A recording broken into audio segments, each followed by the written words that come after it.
Je vous remercie. Nous en venons à une question de Madame Cécile Untermaier à Monsieur le ministre de l'Éducation nationale et de la jeunesse. Madame Untermaier, vous avez la parole. Merci beaucoup, Madame la Présidente. Madame la Ministre, en fait, il y a 48 classes qui sont supprimées dans le département de 71, Saône-et-Loire.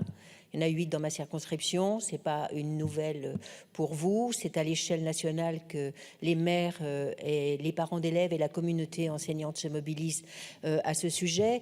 Le ministre de l'Éducation nationale a très opportunément souligné l'importance de l'IPS, l'indice de position sociale. Cet indice de position sociale, je l'ai vérifié pour les écoles qui sont supprimées, et les écoles qui sont supprimées sont en dessous du seuil de l'indice de position sociale. Je vous donne un exemple, Mervan, qui est une commune de Brest, qui a une classe Ulysse, qui voit sa classe supprimée après des efforts considérables budgétaires de la commune et qui se situe à 90,1 alors que l'indice de position sociale, il est situé à 100. Donc je m'interroge quand même sur l'opportunité d'aller dans ce sens. Il s'agit aussi de RPI. Les RPI, vous savez, ce sont des regroupements d'écoles qui sont le reflet en fait de notre territoire communal, qui font vivre nos campagnes et qui ne permettent pas, avec les suppressions de classes, de rebondir comme on le fait dans les zones urbaines par des compensations que sait trouver la direction académique en général pour évidemment manifester son intérêt pour les enfants et éviter cette dureté de la suppression de classes. Alors, comme dans les écoles, les classes, elles génèrent beaucoup d'engagement financier de la part des communes, une lisibilité, une politique de l'école auquel les maires doivent répondre devant les parents d'élèves et devant les citoyens. Et lorsque la classe vient à être supprimée alors qu'elle a généré des financements importants, vous mettez les maires dans des difficultés. Et c'est pour la raison pour laquelle je vous pose cette question. Alors, il y a également un argument budgétaire.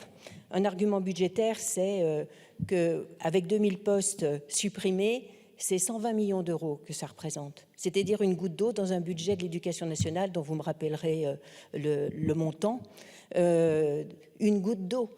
Est-ce que ça vaut le coup, effectivement, de supprimer des classes pour... je vous le donne, c'est 60 milliards. 60 milliards l'éducation nationale. Voilà. Et... si on veut ne supprimer aucune classe, c'est 120 millions d'euros. Je vous remercie, Madame Untermaier. Madame la Ministre. Merci Madame la Présidente, Mesdames et Messieurs les députés, Madame la députée Untermaier. Dans le département de la Saône-et-Loire, malgré une baisse démographique de 2747 élèves, soit 6,1% depuis la rentrée 2017, les taux d'encadrement ont été améliorés. Le nombre d'élèves par classe était de 20,90 élèves par classe à la rentrée 2022, significativement plus favorable que la moyenne nationale et en nette amélioration par rapport à la rentrée 2017 où il était de 21,70. À la rentrée 2023, les prévisions d'effectifs font état à nouveau d'une baisse prévisionnelle de 723 élèves dans les écoles du département. L'objectif de réduction des effectifs par classe sur les niveaux de grande section CP, CE1 a été strictement respecté. Par ailleurs, le nombre d'élèves par classe ne dépassera pas 24 dans les élèves concernés par ces retraits. Et l'ensemble des classes comprenant les niveaux de grande section CP, CE1 seront dédoublés l'année prochaine dans les 7 REP de Saône-et-Loire.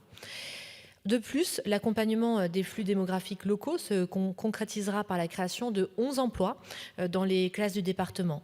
La politique active de soutien à la grande ruralité en Saône-et-Loire est renforcée avec l'implantation de 10 emplois, soit 1 par circonscription. En outre, 3 postes de conseillers pédagogiques de circonscription seront également créés à la rentrée. Vous le savez, Madame la Première ministre s'est rendue récemment dans la Nièvre avec les ministres Pap Ndiaye et Dominique Faure pour justement échanger avec les enseignants, des élèves, des élus sur la question de l'école dans la ruralité. Une fermeture de classe n'a en effet pas le même impact dans les communes rurales et c'est pour cela que la Première ministre a annoncé une volonté d'organiser sur un plan pluriannuel une approche sur 3 années visant à préparer les ouvertures et fermetures de classes et préparer avec les élus sur une approche sur 3 années pour trouver des réponses plus adaptées au territoire et répondre aux enjeux d'investissement que vous évoquez. Je vous remercie, Madame Untermaier. Oui. Je vous remercie de cette réponse qui ne me satisfait pas du tout, parce que en fait, la question, elle n'est pas simplement de ma circonscription, c'est un problème de politique nationale.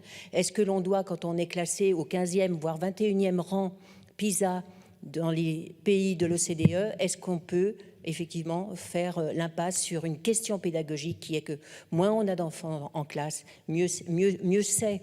Et je pense qu'effectivement, je rappelle que les 120 millions d'euros d'économie auraient été opportunément placés ici pour satisfaire à la fois les mères, satisfaire les parents d'élèves, satisfaire les citoyens et satisfaire surtout les enfants. Voilà, je vous remercie.